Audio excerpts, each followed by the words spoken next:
Stop thinking about what you need to get done and what your business needs to accomplish, and start thinking about what you and the team can do, and bring out of them something good. Do you feel the pressure to grow your business, but doing so feels a bit like drowning? Welcome to Slow Growth Business, the show for business owners and leaders to quiet the noise and lead your business to success, one day at a time, slow and steady. If you feel your business is running you and you're ready to run it, you've come to the right place. Now, here are your hosts, business coaches Jimmy DeGroat and me, Kyle Bullock. So Kyle, last week we left off. Thanks for joining us, everybody, by the way. Welcome. But last week we kind of left off with first steps, baby steps in making organizational change. And I'm surprising you with this one today. What about me as a leader? What if I need to do some brush up as a leader? What I'm thinking of is specifically, okay, we're putting organizational structure in place. We're getting job descriptions. We're getting everything running smoothly. We're writing great recipes for our organization. But what about me as a leader and developing me so that I know either I'm the person who is going to be managing this day to day, or maybe I'm the overseer, and then what kind of a leader am I? Am I a good leader? Do people love me? Do they want to follow me, etc.? So let's talk a little bit about that. Okay, I gotta say, you're a turkey. Why? Because it's funny, but the audience doesn't know, is like right before we hit recording, I just raced over here from my store where for like 3 or 4 hours I was just sort of, we had stuff going on that needed decision making. So I was like, you were bull in a china shop. You were taking charge. And we just had to get stuff done. So I go in and I said, all right, I do this, and so I'm going in go mode, and I come back here and I was just talking to you about, oh my God, I'm in go mode right now, and blah, blah, blah. Mm-hmm. And then you hit record, and then you lean back and go, but what about leadership? You're right. Everything rises and falls on leadership, not just running around and making decisions and being the guy. Listen, I've been in that mode. And we all have days where we have to do that. Yeah. Right? We've got to jump into do it, be it guy, right? Yeah. Yeah. And you have to, it's just part of the job. But then we also get into the belief that the more that I can control, the safer my business is. So and it's an illusion of control. Let's not mistake it, guys. Like, micromanaging things and just hip firing decisions, while necessary, sometimes just gives us the illusion of control. The thing that, if I'm being honest to myself right now, having just done that for 4 hours, right, the only thing that it really produced is momentum. I walked over the store. There was some projects on the thing. They'd stalled out, and everyone's waiting for something to move on it, and everyone's just kicking dirt, and I'm going, all right, let's get momentum. So I push it, and that's when you're churning. Yeah. If I kept doing that tomorrow and the next day, you would have every right to get on this call with me and be like, would you just chill out? Stop being and you would. Guy. You would. But you would hit some roadblocks. You would run into some headbutting and things with your team, right? I mean, it's like, hey, stop micromanaging. I think that would be the corporate term that you'd be accused of. Yeah, yeah, and it's not helping, but we think that it does. So what about leadership? Mm-hmm. Let me take a deep breath. How do I become a great leader? Well, I zen out for a moment from my hullabaloo for 4 hours. Why don't you start with, I'm coming down from this moment Get me Yeah. get me and the Right. listeners in a frame of mind that's receptive to saying, I'm going to grow internally for a moment. I'm looking back at I got a few John Maxwell books back there. So I know you want to start quoting John. Um, you've always said though, leadership is influence. Leadership is influence, right? Is Yeah. that how you've That's a phrased Maxwell it? quote. Yeah. That's John Maxwell. Um, so I look at leadership as temperature setter, culture definer, that type of person. I don't see, maybe leadership sometimes is getting your hands dirty, helping out wherever needed. But you got to have that big vision. And I'm talking really high level here. You got to have the big vision. You got to have the plan. You got to be able to see out 5, 10 years as a leader and set your organization out for that. But yeah, I mean, I just find that, eh, that leaders that try to be everything to everybody, meaning the do it guy or gal, um, this is not really leadership. It's kind of quarterback. It's not head coachy. It's not owner or general manager kind of stuff. Okay. Yeah. Did that get you going? Did that get, Yeah. Well, you know, it's a quarterback's important to the team. Make no mistake. yeah. Yeah. But you have to have a leader. And whether you like it or not, if you're listening to this, I'm betting that leader is you. Leadership's not always something that you've decided. It's something that's sometimes thrust upon you by circumstances because Exactly. of influence. Yep. And so take a deep breath with me for just a moment and stop triaging the business for just a moment. Stop deciding, okay, after this podcast, I got to go do this. Just like breathe for a moment and remember, okay, what is it that you really want to accomplish today when you go home and you're seeing your family, your kids, your spouse, loved ones, and they go, how was your day? And if you just said busy, I mean, what a bummer, right? Right. Busy. Right. Yeah. How was Where your do I day? begin? Yeah. What did you do today? Well, then tell them a story. Right. And hopefully the story is one that strikes importance and it's so deep inside of you. You go, no, that's why I do what I do, you know? Mhm. So I'll take a dose of my own medicine. Yesterday afternoon, I did a lot. Okay. Part of these projects I'm talking about at work, at the store, started yesterday. So I left at the end of the day and I thought I was busy. I checked a lot of boxes, but that's how I described my day yesterday. Mm-hmm. As we're talking and I'm thinking about it now, it was a couple of weeks ago. We were on a call with a client, you and I, helping a client do this very thing that we're talking about and helping them reflect back in their business. And it was at the end of that call, it was like a eureka moment, and they left with peace and assurance and direction, and they were smiling and they were happy.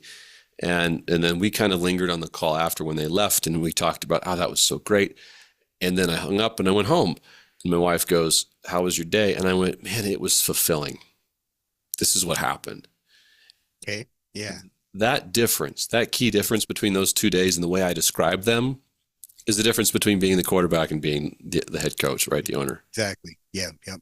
Yep. Where maybe I didn't tick off as many boxes on one of those days, but I fulfilled a purpose that for me was more important that you share with me. And we both walked away feeling really good. Mm-hmm. Now I can articulate what that means to me. I can articulate a personal mission, my core values, and where that all comes from. I've spent years in leadership training and coaching for myself to help me develop the words that I would use to describe what my purpose, my vision, and my goals are. When we ask people what their vision and their missions are, either you get a very generic set of statements, or they're just sort of making it up on the spot. So it's not really articulating, they're not really thinking it through. Right. So let's stop here for a moment. I'm going to pass it back to you and go, let's help everyone take a moment in this moment right now to think about what it is that makes them really feel fulfilled as a leader, and how can they begin to articulate what that means to them and to others. Right. Well, thinking that we're talking with a lot of people here from a small shop owner with maybe 2 employees, including them, right? I mean, that's pretty small. Yeah. But it's not out of the picture. And then we're talking to multi-million-dollar doors that are selling lots of stuff, lots of salespeople, etc. I think about, okay, who am I as a person? What defines me as a person? And what do I want people to feel? And how do I want them to be edified? How do I want them to enjoy their experience working for me? And, so I'm thinking about, okay, what I want to be the kind of leader that people are excited to come to work every day, whether they see me or not, but knowing that I've cast a vision, and then I've also walked that walk, right? And I also, I don't teach from theory. I teach by example. And so that's the kind of leader I want to be, because that way I know, or at least I'm pretty well assured, that if I walk out that door while the store is open, I know that my values are going to live on in there. So that was my question to you initially was going to be, how do I know if I'm a good leader? How do I know if I'm, worthy of following or worthy of people coming to work for me? That type of thing. Yeah. What's a bad leader? Yeah. Speaking of, John Maxwell has a lovely newer book out called High Road Leadership. Mm-hmm. And it talks about this a bit. So for those who want to read something and listen to something, he recorded it as well. It's great listen, but can sum it up with kind of within this leadership. Good leadership, as we'll define it here, is when you value others. Ooh. Bad leadership is when you value self. Right? So when I'm running around making decisions in the business every single moment of every day in survival mode, I'm surviving for myself. I'm trying to take care of numero uno here. And everybody else around me is just there to serve that. Maybe we don't notice it's that egregious, but here's how I notice people describing their stores in this kind of state. Okay. They're talking about their employees being lazy. They're talking about their employees not showing up, not doing the right thing. They just don't listen. There's this kind of finger pointing that the owner or the managers do, and they're going, they just don't get it. They don't know what that. That's all that. Yeah. And on a complete other note, let me talk about one of our clients who, bless my heart to hear this, said to us very recently, he looks at their team, he sees potential that's unmet, and he just wants to bring it out of them. Yeah. That's the difference, right? He's looking at them and he says, I want to bring something out of them. Mm. And so good leadership, if you can take a moment, breathe with me, stop thinking about what you need to get done and what your business needs to accomplish, and start thinking about what you and the team can do, and bring out of them something good. So real quick, I'm probably rambling more than I should on this one, but No ramble, buddy. You're doing awesome. You're just leading me one thought after another. And so let me invite every listener right now, real practically, going to lead you on a reflective thought process with me. Okay, so I want you to think about the people that you work with right now. So I'm going to give you some moments of silence to think. I want you to picture their faces. I want you to picture their names and their faces sitting down and looking at you right now. And I want to challenge you that as you think of a person, I want you to think about, what is that person's talent? What is that person's greatest value as a person? What do they bring to the table? I don't care how much they frustrated you or whatever they got going on. Just breathe for a moment. Picture that person and their name. And I want you to think about the greatest value that person has. So I'm going to give you about 10 seconds.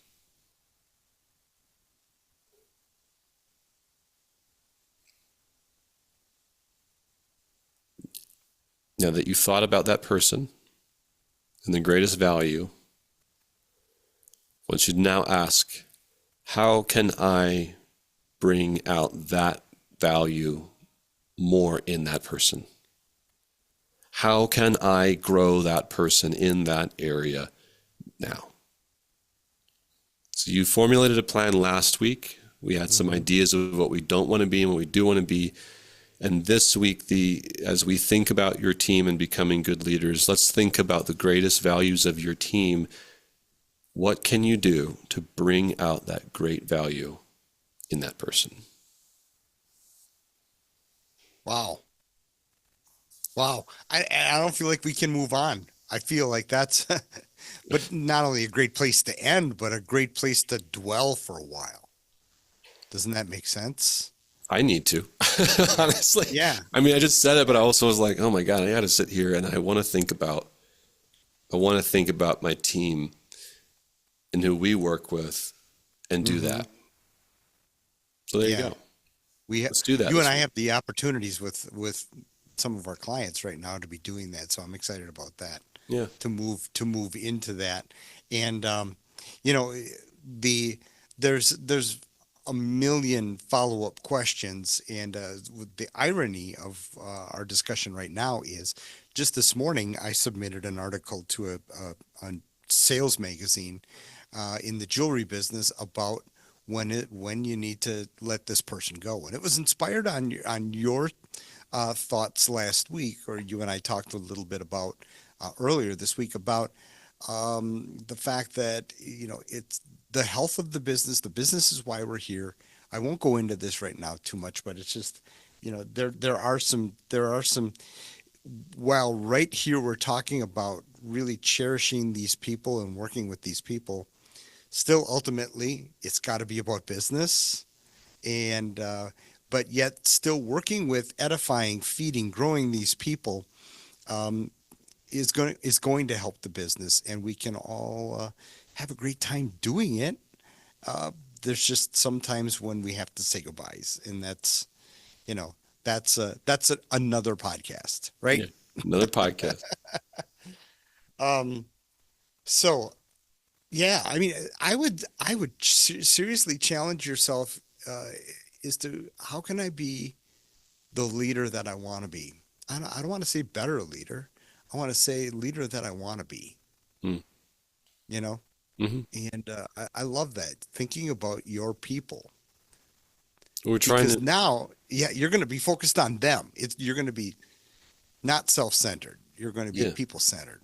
Well, all the stuff, if you did it last week, in the last episode, we talked about, again, what you don't want to be and what you do want to be, and just creating a vision of where you want to go. You just won't get there by yourself. The only way you'll get there with any level of joy or peace or success is if you have people around you who will share that vision. And the only way that they can share that is if you invest in them. So trying this thought experiment out this week, dwell on it. And if you're a writer, write it down.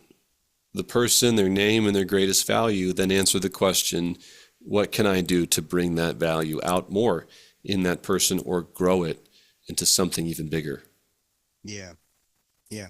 One last thing I want to finish up with before we go is that one of the things that I've done that has worked for me in being a leader is uh, display vulnerability.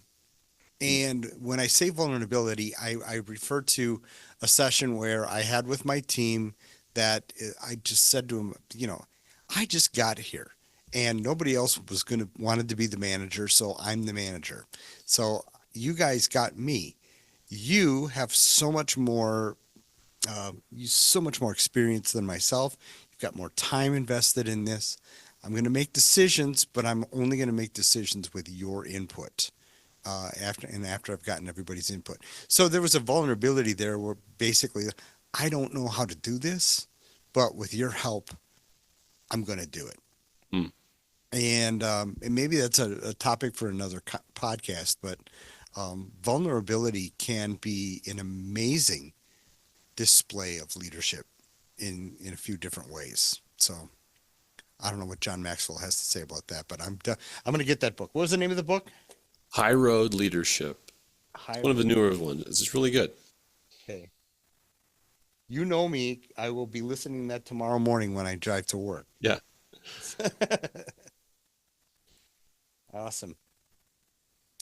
Okay, so yeah, that's okay. We're kind of taking this business or this growth program step by step. We're looking at you as a leader now. Last week we talked about baby steps. So next week let's kind of talk about. I would say let's talk about starting to write down and gather recipes. That's maybe a good idea. I love that. You taught me that. It's a beautiful thing. Let's do it. Okay. All All right. right. Recipes next week. Go reflect, everybody. We'll see you next time. Bye. We hope you leave this episode a little better than when you first began. If you'd like more resources to grow your business slow, steady, and consistently, check out our on-demand video catalog at trainretail.com. Or if you have a question or frustration we can help address in your business, write to us about it. We love to help solve big, ugly problems. So hit us up at kyle@trainretail.com or jimmy@trainretail.com. Good luck out there, and we will see you next time.